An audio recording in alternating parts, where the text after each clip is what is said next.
भारत का आकाश संतों के सितारों से भरा है। अनंत अनंत सितारे हैं,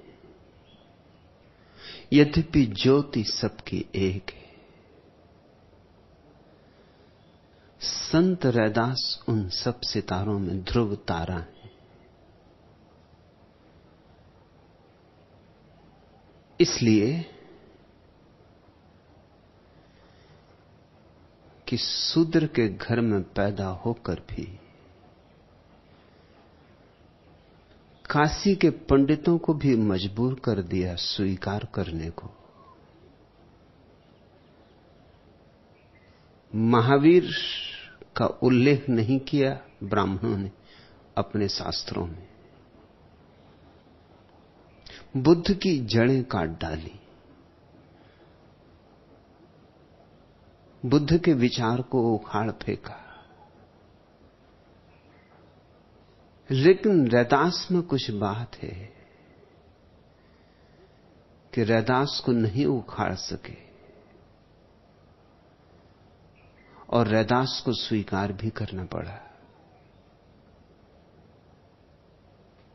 ब्राह्मणों के द्वारा लिखी गई संतों की स्मृतियों में रैदास सदा स्मरण किए गए।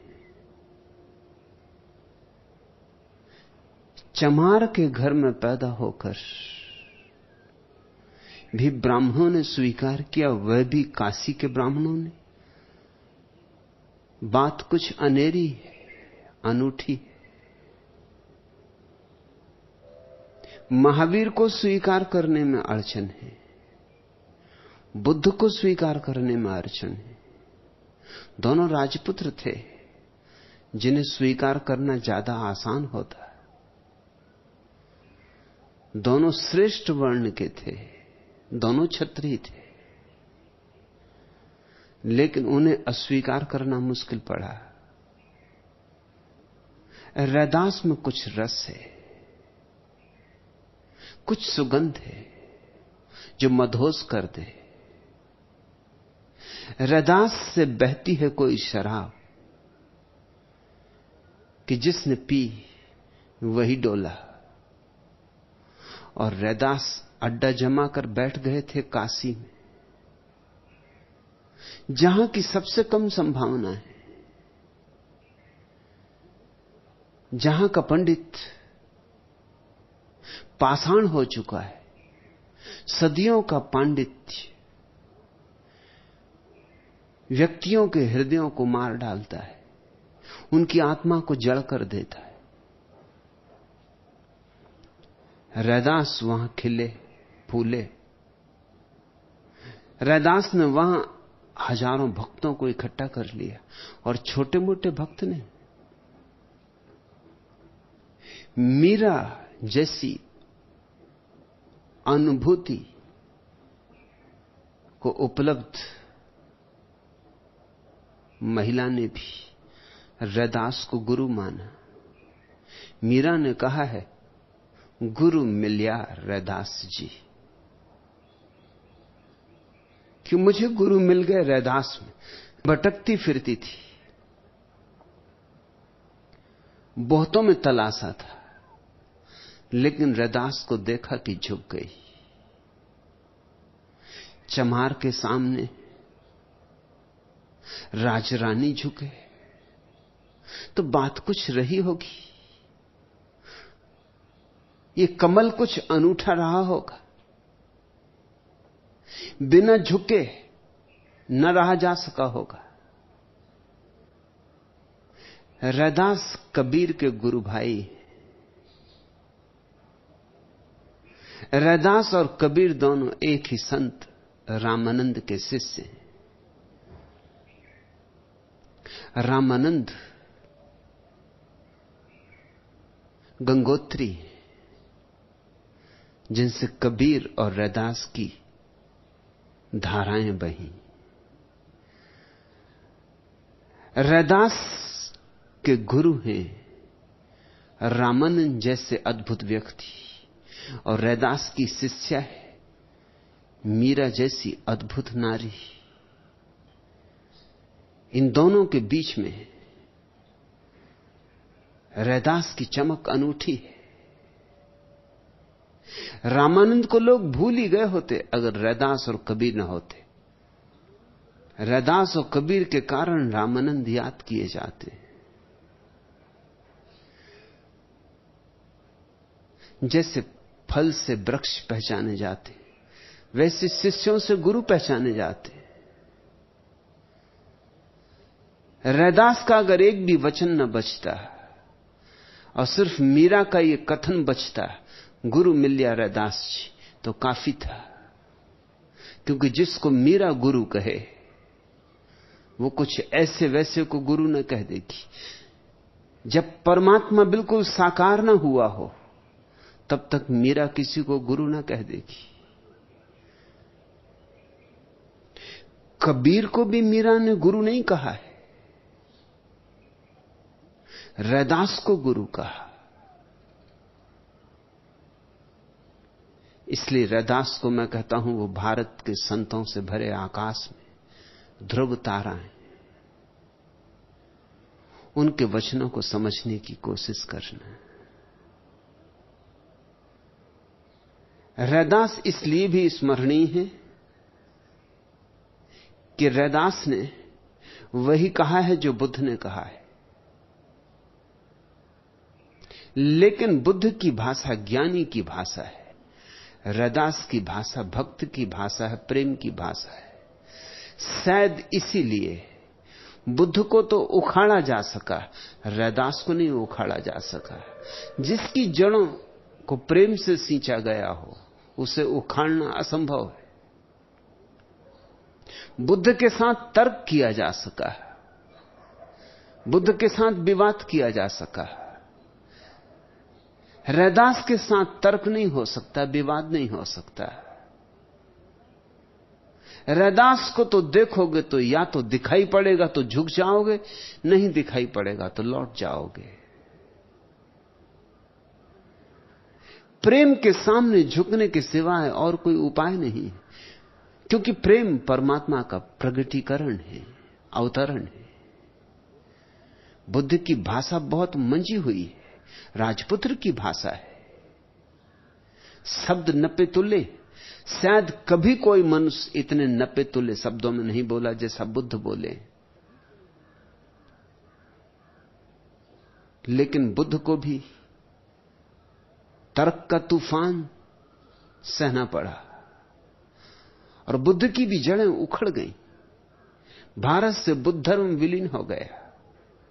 रैदास ने फिर बुद्ध की बातें ही कही पुनः, लेकिन भाषा बदल दी,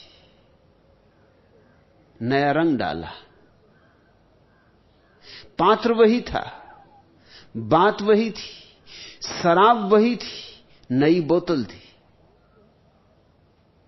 और रैदास को नहीं उखाड़ा जा सका। यह जान के तुम हैरान होगे कि चमार मूलतः बौद्ध थे। जब भारत से बौद्ध धर्म उखाड़ डाला गया और बौद्ध भिक्षुओं को जिंदा जलाया गया और बौद्ध दार्शनिकों को खदेड़ कर देश के बाहर कर दिया गया, तो एक लिहाज से तो यह अच्छा हुआ, क्योंकि इसी कारण पूरा एशिया बौद्ध हुआ। कभी कभी दुर्भाग्य में भी सौभाग्य छिपा होता है। जैन नहीं फैल सके क्योंकि जैनों ने समझौते कर लिए, बच गए। लेकिन क्या बचना, आज कुल 30-35 लाख की संख्या है। 5000 साल के इतिहास में 30-35 लाख की संख्या कोई संख्या होती। बच तो गए, किसी तरह अपने को बचा लिया, मगर बचाने में सब गंवा दिया। बौद्धों ने समझौता नहीं किया, उखड़ गए, टूट गए, मगर झुके नहीं। और उसका फायदा हुआ। फायदा यह हुआ कि सारा एशिया बौद्ध हो गया, क्योंकि जहां भी बौद्ध दार्शनिक और मनीषी गए वहीं उनकी प्रकाश किरणें फैली, वहीं उनका रस बहा, वहीं लोग तृप्त हुए। चीन, कोरिया, दूर दूर तक बौद्ध धर्म फैलता चला गया। इसका श्रेय हिंदू पंडितों को है। जो भाग सकते थे भाग गए। भागने के लिए सुविधा चाहिए, धन चाहिए। जो नहीं भाग सकते थे, इतने दीन थे, इतने दरिद्र थे कि वो हिंदू जमात में सम्मिलित हो गए। लेकिन हिंदू जमात में अगर सम्मिलित हो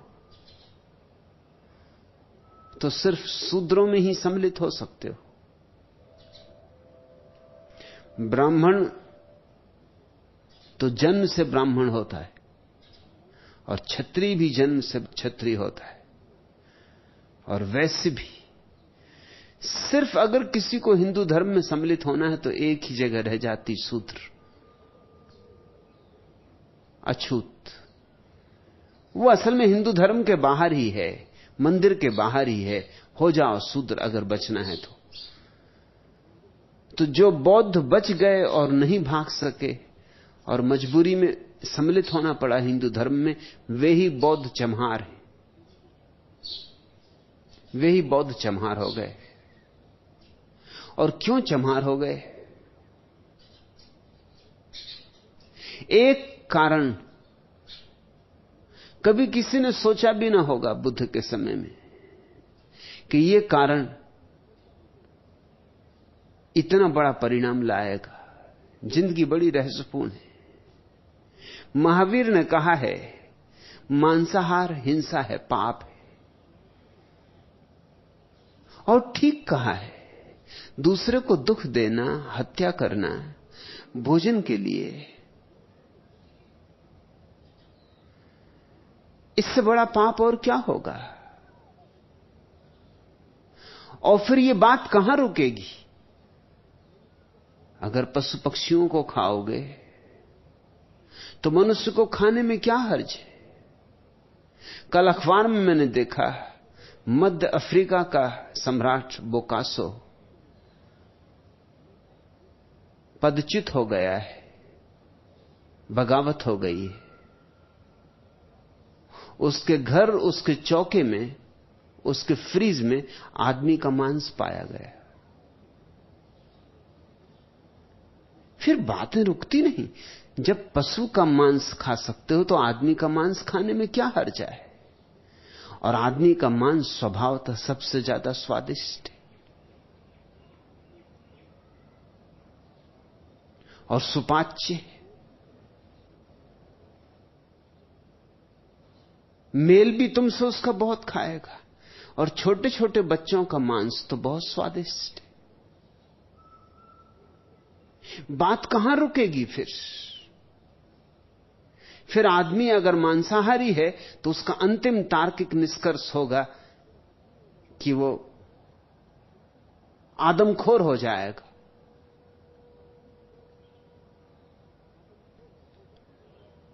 और आदमखोर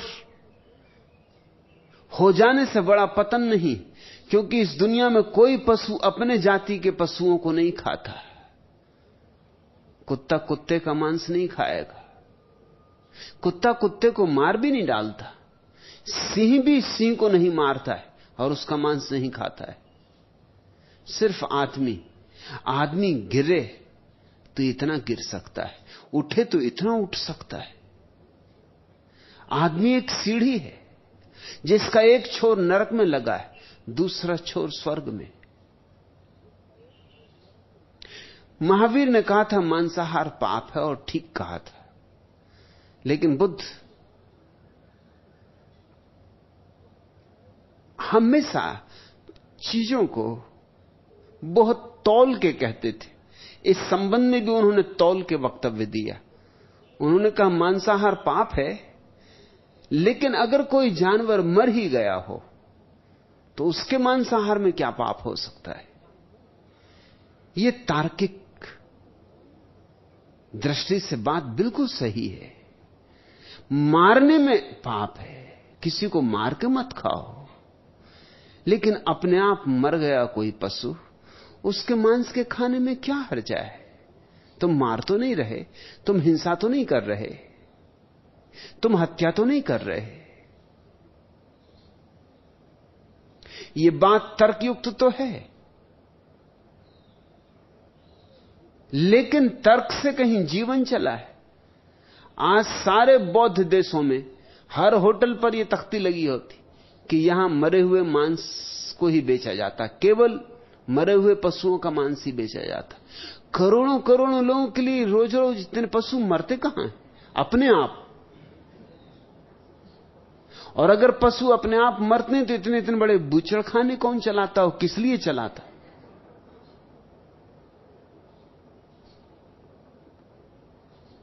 जैसे भारतीय होटलों में लिखा रहता है यहां शुद्ध घी का उपयोग किया जाता है,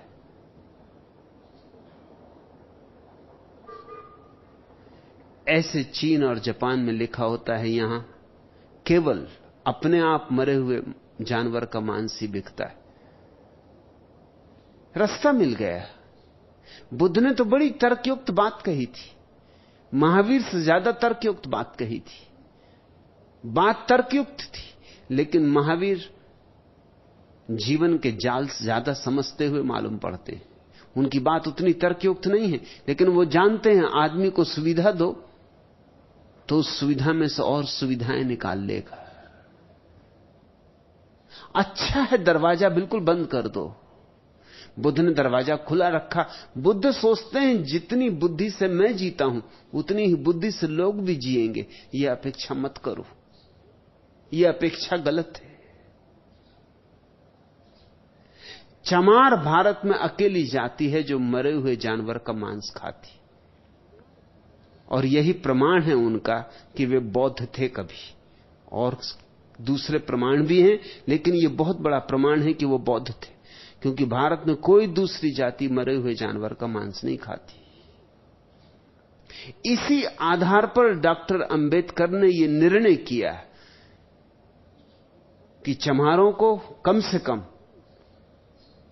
और संभव हो तो सभी शूद्रों को पुनः बौद्ध हो जाना चाहिए, क्योंकि मूलतः हम बौद्ध थे। रैदास चमार है। जैसे किसी गहन अंतस्थल में बुद्ध अब भी गूंज रहे, वही आग। लेकिन रैदास ने उस आग को आग नहीं बनने दिया, उस आग को रोशनी बना लिया। आग जला भी सकती है और प्रकाश भी दे सकती है। बुद्ध के वचन अंगारों जैसे, बड़ा साहस चाहिए उन्हें पचाने का। अंगारे पचाओगे तो साहस तो चाहिए ही चाहिए। रैदास के वचन फूलों जैसे हैं, पचा जाओगे तब पता चलेगा कि आग लगा गए। आग के फूल, आग की फुलझड़ियां देखने में फूल लगते, इसलिए बुद्ध तो स्वीकार नहीं हो सके। लेकिन रैदास को हिंदुओं ने भक्त शिरोमणि कहा है। भक्तमाल में रैदास को और भक्तों के साथ गिना गया है। लेकिन हिंदू पंडित स्वीकार भी करे तो भी अपने पांडित्य से कुछ न कुछ बेईमानियां निकाल लेता है। उसने बेईमानियां निकाल ली। जैसे बुद्ध के संबंध में उसने कथा गढ़ ली, क्योंकि बुद्ध की इतनी प्रतिभा थी कि एकदम इंकार करो तो भी नुकसान होता है। क्योंकि अगर बुद्ध को इंकार कर दो तो भारत की प्रतिभा क्षीण हो जाती। आखिर भारत ने बुद्ध से बड़ा बेटा तो पैदा किया नहीं। जैसे यहूदियों ने जीसस से बड़ा बेटा पैदा नहीं किया, ऐसे हिंदुओं ने कभी बुद्ध से बड़ा बेटा पैदा नहीं किया।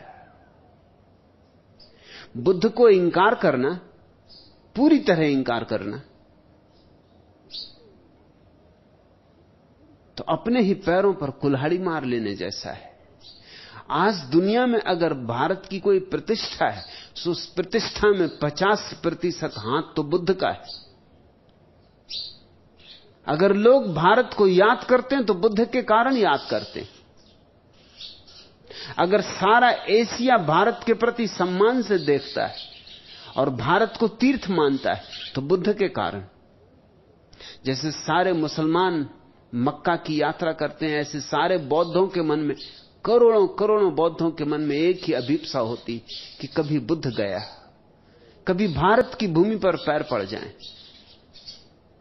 भारत ने इतना बड़ा दूसरा बेटा पैदा नहीं किया, इसलिए ब्राह्मणों ने बुद्ध के विचार को तो इंकार किया, लेकिन बुद्ध से जो लाभ हो सकता है उसको बचाने के लिए तरकीब खोज ली। उन्होंने एक कहानी गढ़ी कि जब भगवान ने स्वर्ग और नरक बनाए तो हजारों हजारों वर्ष बीत जाने के बाद भी नरक में कोई प्रवेश नहीं किया, क्योंकि कोई पाप करता ही नहीं था। सतयुग, कोई पाप करे तो नरक जाए। शैतान और उसके शिष्य बैठे बैठे थक गए, ऊब गए, अपनी अपनी फाइलें खोले बैठे हैं दफ्तरों में, लेकिन न कोई आता न कोई जाता और नरक खाली पड़ा है। आखिर शैतान ने परमात्मा से प्रार्थना की कि क्यों ये व्यर्थ खोल रखा है, जब ग्राहक ही नहीं है तो ये दुकान चलाने से फायदा क्या, बंद करो। हम थक गए, हम ऊब गए। तो भगवान ने कहा घबराओ मत, क्योंकि भगवान तो करुणावान है। उन्होंने कहा घबराओ मत, मैं जल्दी ही बुद्ध के रूप में अवतार लूंगा और लोगों के मस्तिष्कों को भ्रष्ट करूंगा। एक बार उनके मस्तिष्क भ्रष्ट हुए, वो पाप करने लगेंगे, नरक भर जाएगा, घबराओ मत।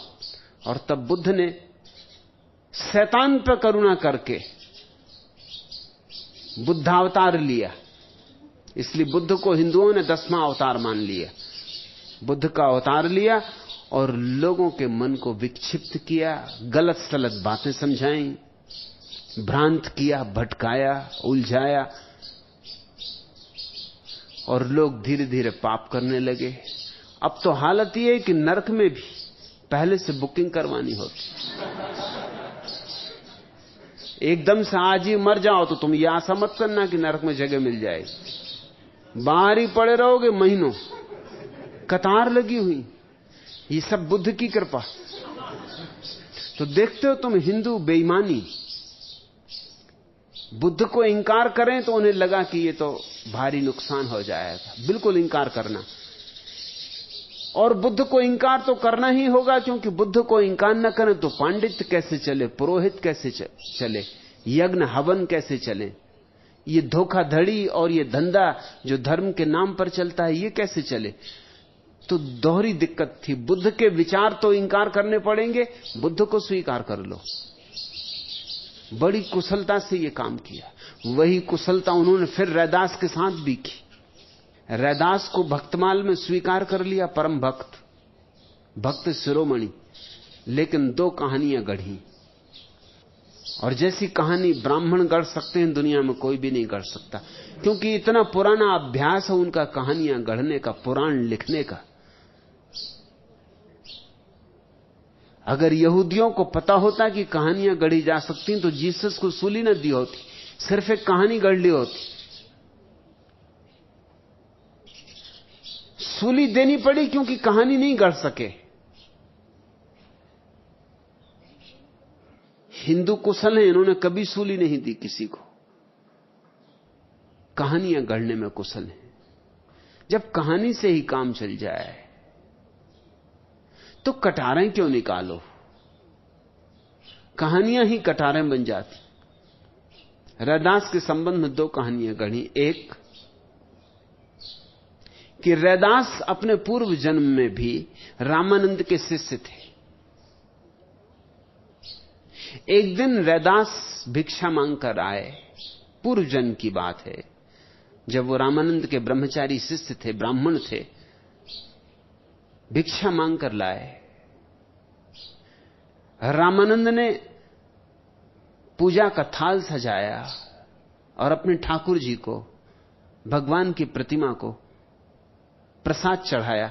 लेकिन पहली बार रामानंद के जीवन में ठाकुर जी ने प्रसाद लेने से इंकार कर दिया। अब पहली तो बात यह कि मूर्तियां ना तो प्रसाद स्वीकार करती ना इंकार करती।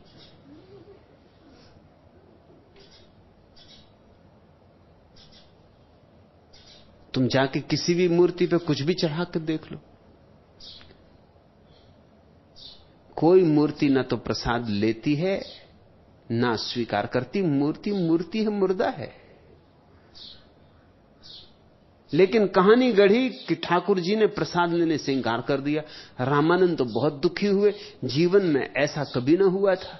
उन्होंने पूछा ठाकुर जी से कि आप क्यों इंकार कर रहे हैं?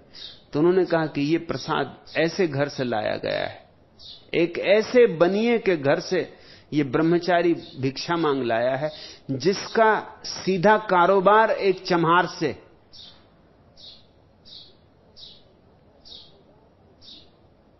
इसलिए यह प्रसाद स्वीकार नहीं हो सकता। यह चम्हार के घर का भी प्रसाद नहीं है, ख्याल रखना।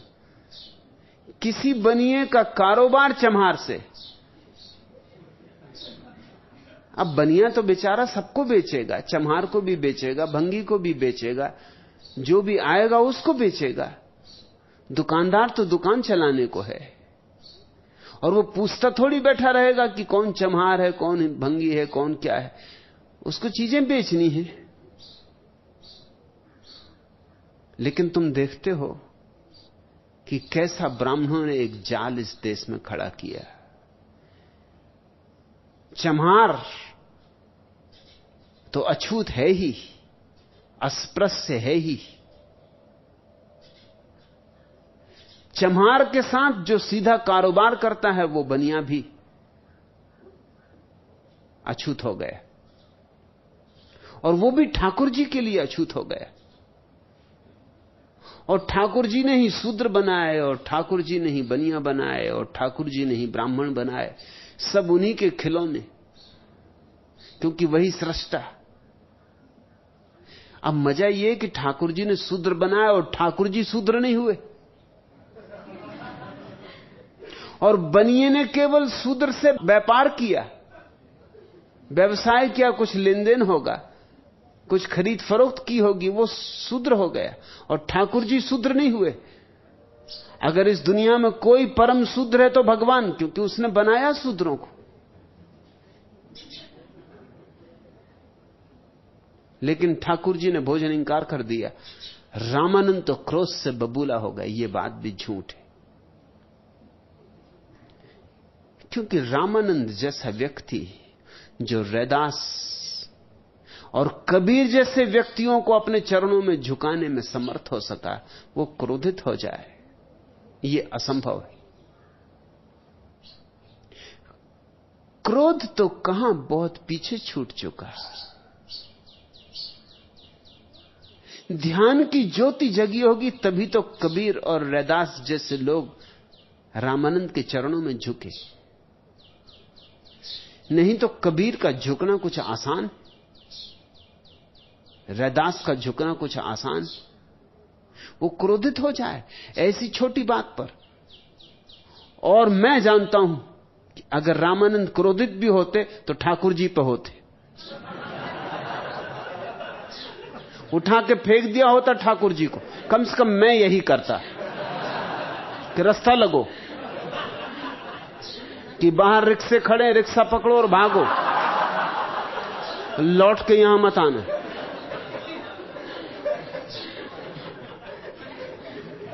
क्या बेहूदी की बात कि किसी शूद्र का व्यापार है किसी बनिए से, इसलिए बनिए के घर से लाया गया सीधा प्रसाद नहीं बन सकता। रामानंद जैसे हिम्मत के आदमी से ठाकुर जी ऐसी बातें करेंगे? ऐसी धौल जमाई होती ठाकुर जी को कि छठी का दूध याद आ जाता। अगर मारना ही था, अगर क्रोध ही करना था,